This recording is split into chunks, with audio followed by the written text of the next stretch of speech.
So this is Jim Fletcher. He works for DAF, Department of Agriculture and Fisheries, and he's grown up in the bush and has been around agriculture his whole life. He grew up in the Central West, which is a bit of a different grazing system.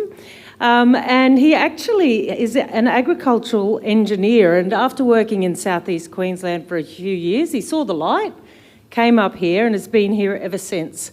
So his passion is helping people improve their business through land management, improved pasture, nutrition and genetics.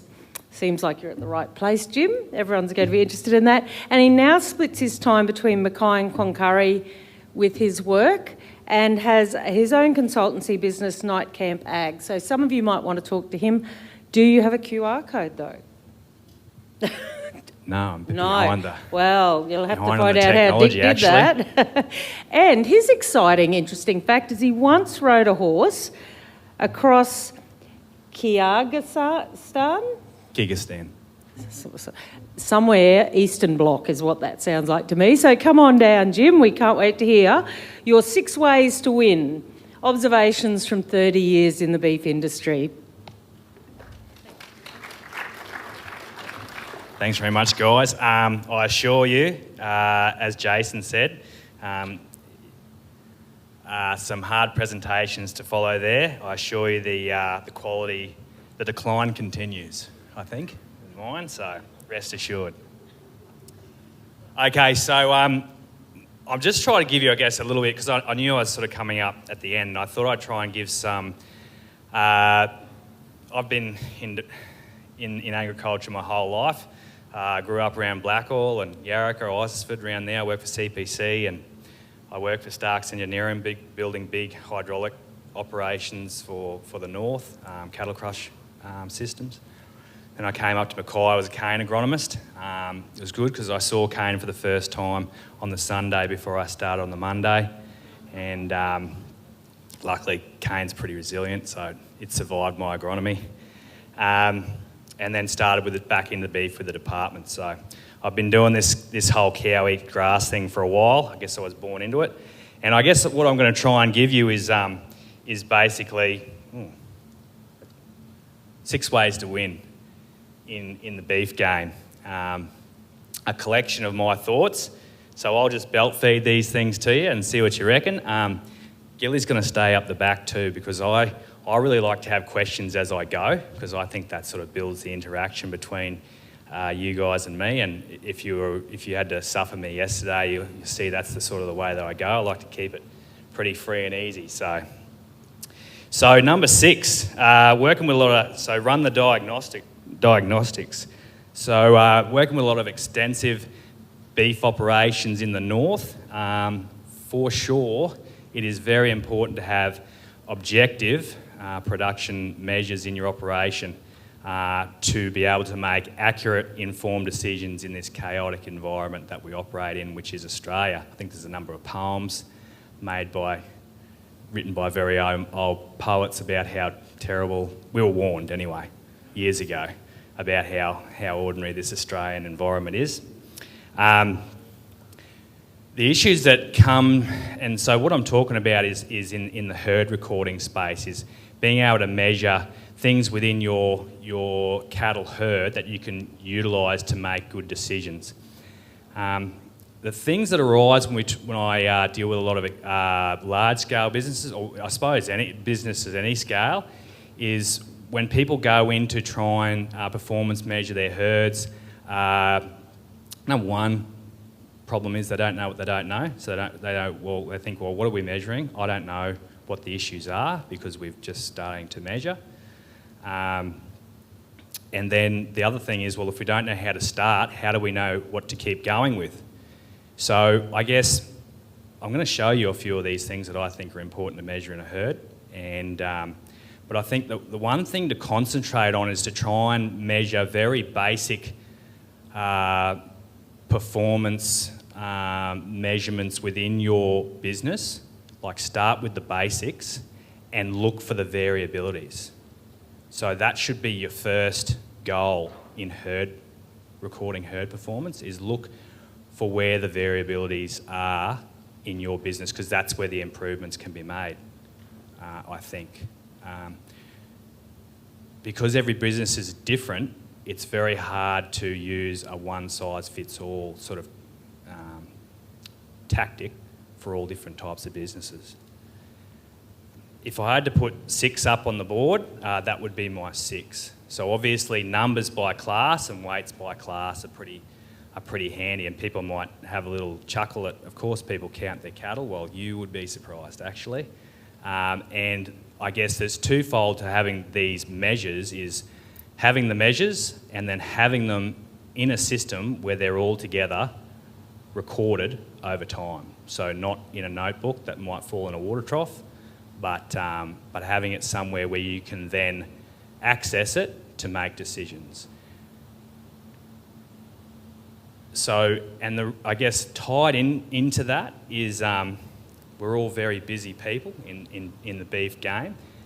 We fly in to try and do some herd recording in our herd, as well as the recording and the time taken to record performance in your herd.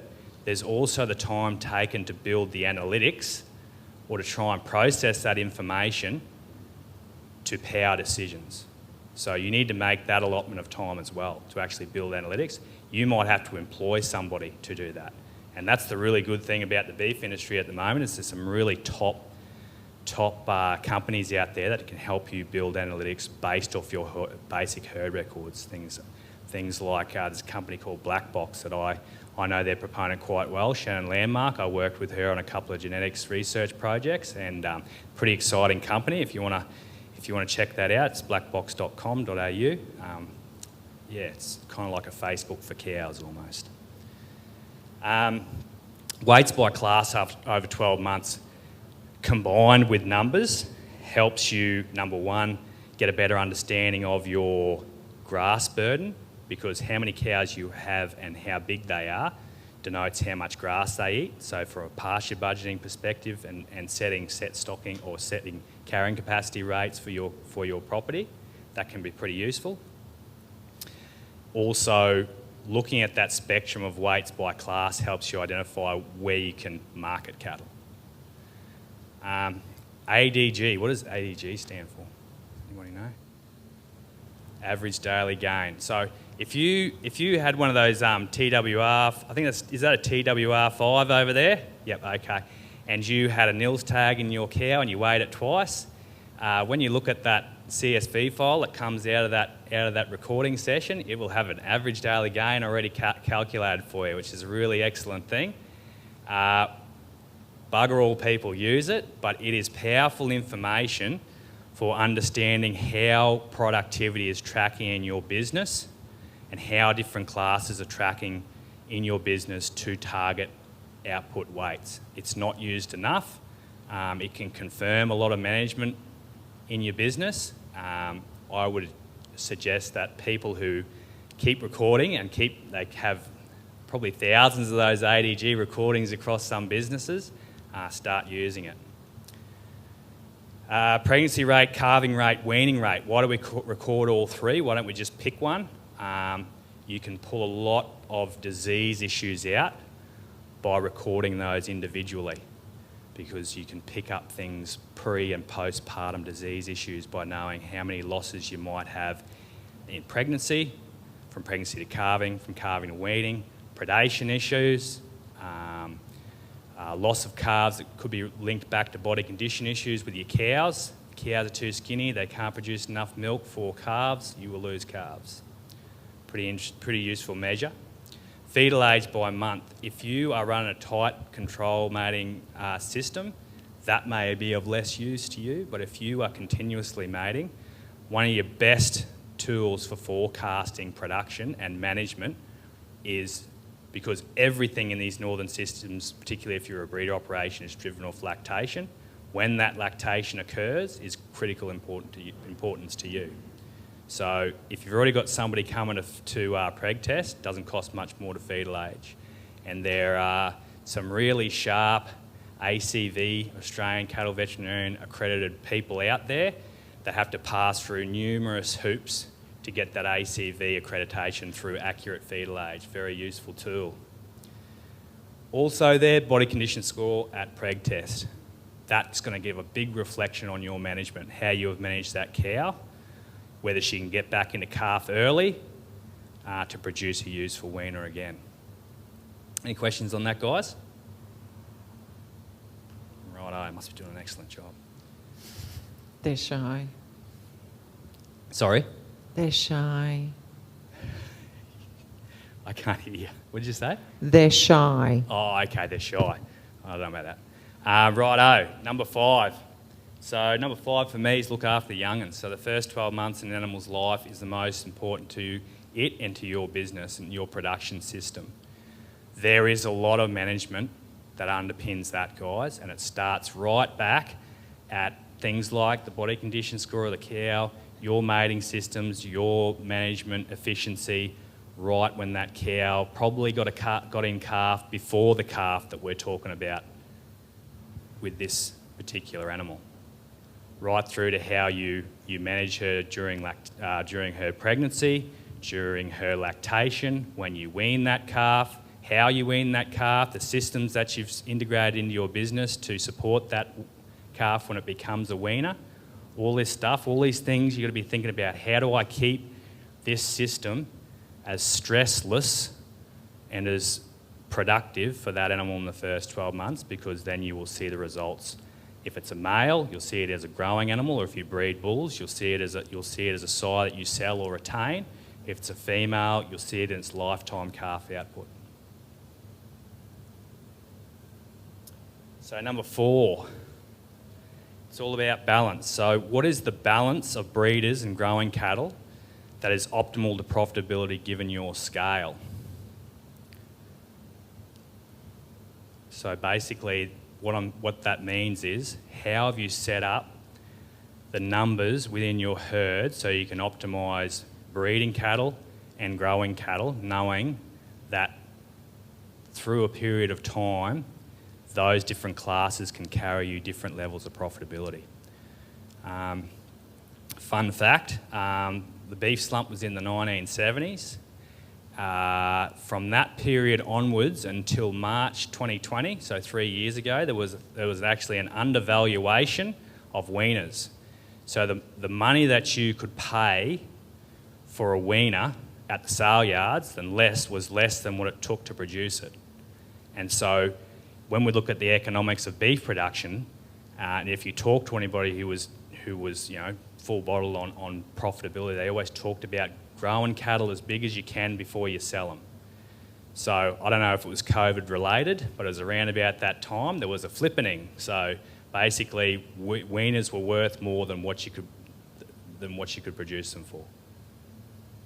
And that changed the economics, and that can change the balance of those animals in your herd. But you need to be able to figure out for yourself what that is, because it's different for every business. There's really good tools that are available and good services that are available. People like Ian McLean, Bush Agribusiness, are quite good at working one-on-one with you to try and understand those things, those dynamics within your herd. Department of Agriculture and Fisheries had a long-standing economic analysis tool based on Excel called Breed Cow Dynama. And all of us wizened DAF staff know how to utilise that, because we use it every time we go into these bigger operations, so that we know what their current production environment is. You can actually look up on the Google that, breedcowdynama.com, and you can actually create your own account, create a steady state modelled herd of your business that you can then run a whole heap of options analysis on for what's the most profitable option for you. Number 3, patch the big holes. So a little bit of a quote here. I don't know who, I think it was Elon Musk actually said this. There are 2 elements to beef production that, whilst being very unfavourable to profit, are as manageable as they are common. So these 2 elements are, number 1, non-performing passengers, or as I like to call them, the darlings of the small to medium operation. And the second one is completely avoidable deaths, of which there are hundreds of thousands each year in Northern Australia. So reducing these is critical to profitability in operations of all scale, but particularly in small to medium operations. For you guys here today, like for small and medium operations, for every beast that you're not drawing profit out of, or for everyone that dies unnecessarily on your property, it's a huge hit to your profit levels, to that return on investment. Non-performing passengers, can we name one? Hang on. Who was talking? Somebody put their hand up quick. You get a prize. Old cows that are not producing. Old cows that are not producing, or just even any cow that's not producing? Yep. When we're talking about producing, what do you specify? Not having a calf. Having a calf, or even putting on weight. Okay, that's a good one. There's plenty of those around. What's a completely avoidable death?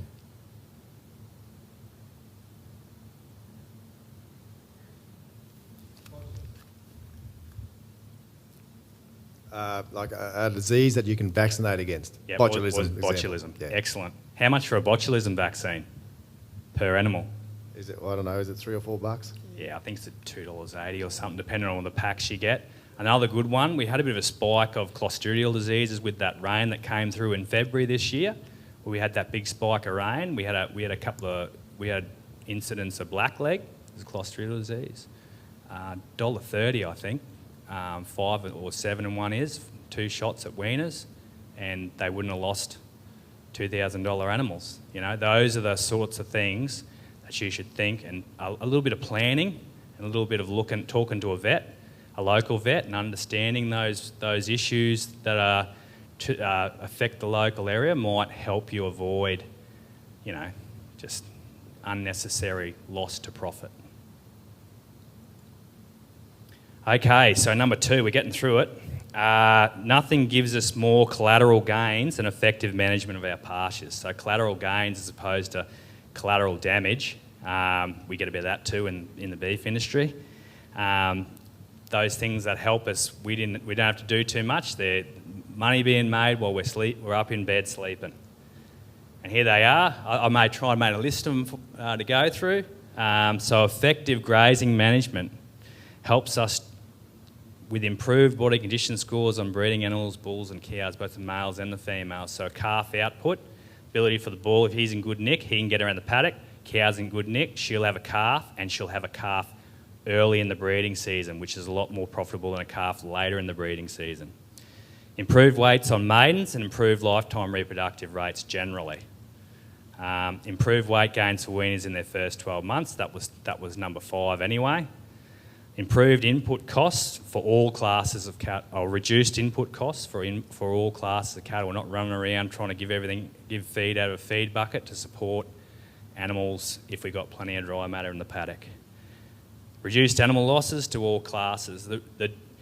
One of the variability, so you guys, as a research region, like if we talk about the North Australian research region, they would call your region Northern Forest is your productivity zone, okay? So the northern area of Australia, ironbark country. The variability in cow mortality, as seen through the cash cow project, cow mortality percentages year on year was between 2 and 18%. Could you imagine losing 18% of your cows every year? There was collaborative properties in this region, so that means there are people in this region losing 18% of their cow herd every year. And a lot of it can be reduced. One of the biggest driving factors was the level of residual ground cover left at the end of the dry season. So better pasture growth response, you leave more, you grow more generally. It's not always the case, but generally it is. Greater flexibility to speculate on market volatility. If you've got more grass, you can capitalise on the volatility of the market. If you want to do a case study on volatility of the market, just go to Serena 2 weeks in a row. It goes up one week and down the other week. So you can capitalise on that, guys, if you keep some grass, and so you can hold cattle off. Greater flexibility to speculate on, improved market options overall. More cattle in better nick means more options generally. Flexibility to offer agistment or lease. So if you don't have enough cattle yourself, but at least you've got enough grass, and your next door neighbour's got none, what's the adjustment, $6 a week these days or something? 8? Who knows? Depends how much he needs to keep them cattle. And improved animal health overall. We have our social licence to operate now. These ruminants are nearly as simple an animal as me. They just like to eat grass and live in the paddock. You've got plenty of grass there. You're going to look after 99% of those animal health issues, and including your own and yourself, because we always sleep a bit better with a bit more grass in the paddock. Righto, number one as I see it is, this is a very general statement, but it includes a lot of things, and in this great environment that I call family beef business, optimise relationships in your business. 99% of the time we're working with our brothers, our sisters, our fathers, our mothers, our sister-in-laws, our brother-in-laws, so on and so forth. And there are many dynamics within that very small village. Make it work as much as you can. Talk to each other. There's a lot of people out there now to support the industry in terms of facilitating good relationships when you come to having those critical meetings. The banks have got people, I'm pretty sure, these days. We've got people. We've got farm financial counsellors that are trained up on that sort of stuff. There's private guys, you might have to pay for them, but I tell you, well-run family businesses are way better than any highfalutin agricultural corporations. They run so efficiently, and poorly managed relationships in family businesses lead to terribly run operations. Big variability. So the other thing just tacked onto that, guys, is just learn something from everyone. Everybody has something to teach you. Even the old bloke that left school at 6, that works on some place somewhere, doesn't know anything about anything, goes to the pub every Friday, wouldn't know what happened outside of his own hometown. He might teach you how to put a gate latch on a gate way better than you can do it. You'll learn so much from people. Just be open to the learning experience. I just want to add there, that doesn't mean you go to the pub every night and try to talk to everyone there. Yeah? Okay. Thanks, Jim. Gotta be there to find them. So yeah, that's my 6, guys. So thank you very much for that. Now, as an extra add-on, because this was such a deep and meaningful topic, Lara, who was the young lady that was assisting me yesterday, for those guys who were with us, she's a bit of a computer expert. I don't mean you don't have to be a computer expert to do this anymore, but she consulted the robot in the sky, or ChatGPT, with my same question: what are the 6 ways to win at beef?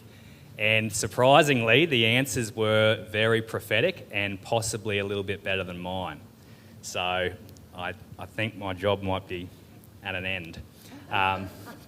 3 of them were very similar, but there was 3 extras, and I'll give you these 3 extras. So the robot told me that a very important thing to think about is investing in genetics. So the genetics of your cattle can have a significant impact on the quality and productivity of beef business.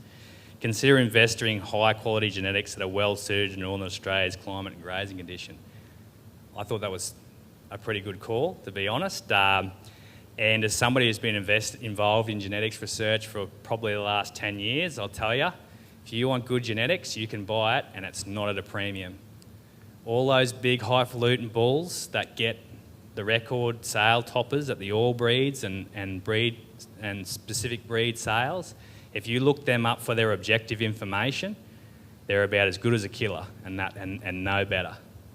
So if you want good cattle with good information behind them, objective information, you won't be paying a premium.